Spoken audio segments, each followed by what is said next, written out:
How you gonna compare me to him? Them niggas ain't put in no work.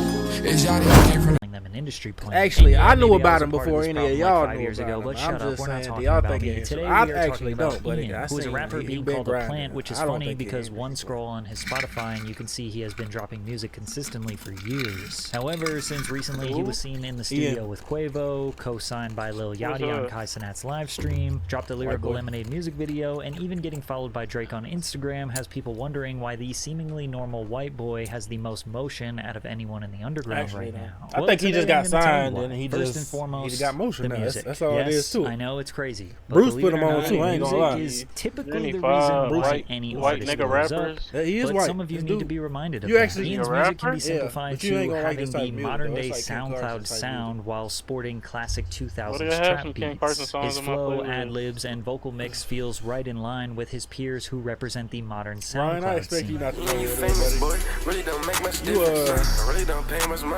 you got like a TikTok type music taste, Ryan. I ain't gonna lie. While his beats feel nostalgic to rap fans who are now in their 20s and 30s who were listening to Gucci Mane, Waka Flocka, and Chief Keef over a decade ago. However, Ian didn't when you always first have heard this him? sound. In fact, he actually like just a white started TikTok using these nigga. beats. Because if you listen to his music from 2 years ago, it's safe to assume music people hard, though. would have just called him a Yeet clone. When I first heard him, I thought it was a Cardi clone.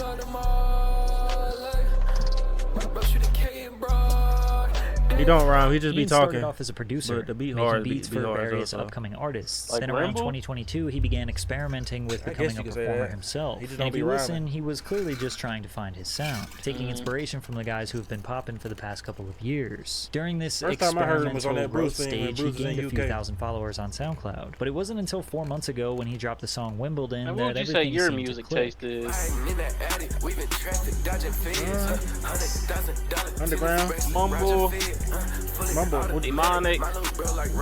Sure, the ad-libs are reminiscent of Yeet, but the beat style, bouncy flow, and vocal cadence allows him to be 3% different. The late and great Virgil Abloh was famous for his 3% rule. He believed that a creative only has to add a 3% tweak to a pre-existing concept in order to generate a cultural contribution deemed innovative. This is extremely common in the business world as well. Take Shark Tank, for example. You know the show where entrepreneurs are supposed to come on and pitch the most innovative business ideas to the world? Guess what the most successful product in Shark Tank history is? Scrub Daddy.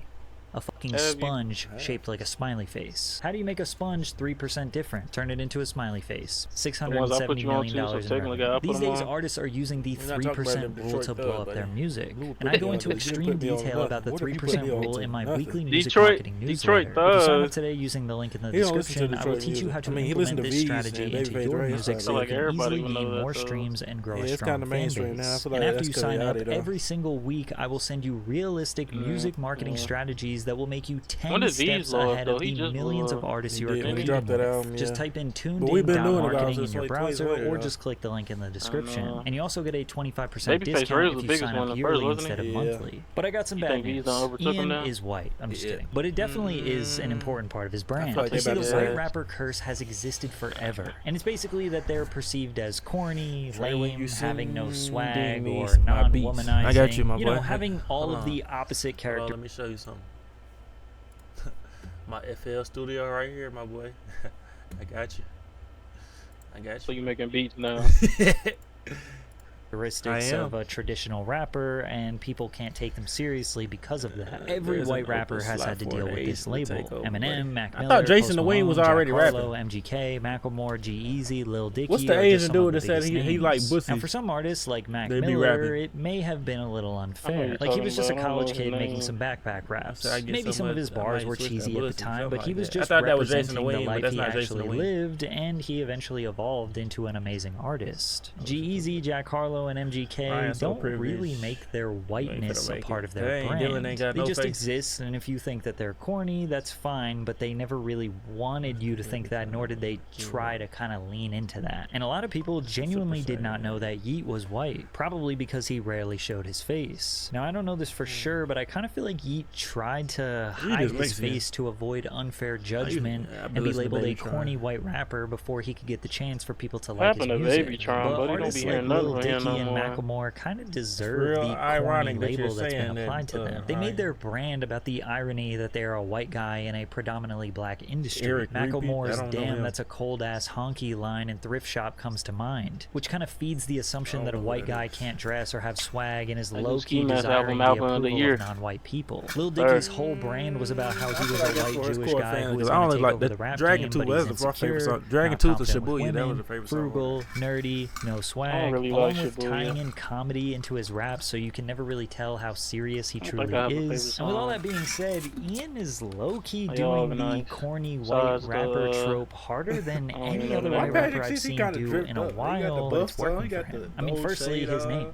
Ian, the most vanilla and unassuming white guy name of all time. Second, his social media content. All of his videos on Instagram and TikTok convey this awkward, nonchalant white dude. He's usually wearing a basic fit, like a white t-shirt and sweatpants, leaning into the trope of a regular white guy who isn't trying or just can't dress. But then you have commenters ironically saying that he has so much aura. Like this video of him drinking espresso with his legs crossed and wearing Uggs perfectly describes his marketing strategy. He strategically conveys the life of the most regular white guy ever while dropping insanely fire trap music. His From the Block performance, which at this point is a rite of passage for any rapper coming up, did not feature him on the block, but rather at a nice family dinner where his mother, grandmother, father, and friends are sipping wine and enjoying a beautiful summer afternoon while he raps about shooting ops and rocking designer clothes. His debut album, Valedictorian, implies that he is an extremely successful high school or college graduate, while the cover shows him in a peaceful Mexican dude, buddy.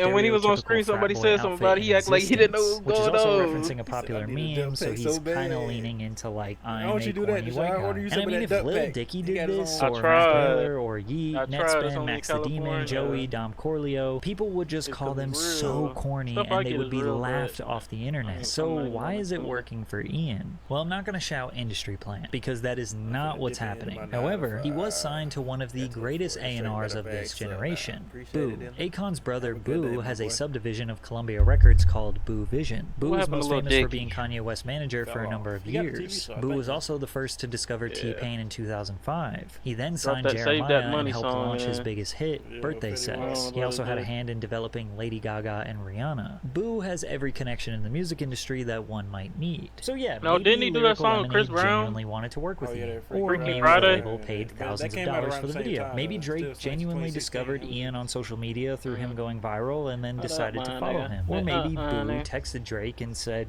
hey, check this kid out I just signed. He's fire. Maybe Quavo actually wanted to link up with the underground's next hottest new artist to show love. Or maybe Boo and the label made the connection and then paid for the feature. But this is just extremely normal industry behavior. Ian created buzz on his own through SoundCloud and TikTok. Then a legendary A&R found him, believed in him, and signed him. Now they're using their connections and six-figure budgets to pay for features, press, promotion, and visuals. And there's really nothing dark or mysterious there. It's just how it works. If you get signed by a label and they actually believe in you and you actually have your own work ethic and built some buzz and created your own fan base on your own, that's kind of just a recipe for success. Because then the only thing you have to do from there is just make good music, because that's really what it all comes down to. Personally, I like Ian's music. It's probably because the beat selection is nostalgic for me, and during my middle school and high school years, I was listening to trap artists that were using these type of beats, and that's also when I developed my love for rap and trap. Because when analyzing who's hot in the repetitive trap music world, it kind of just comes down to it factor. You either have it,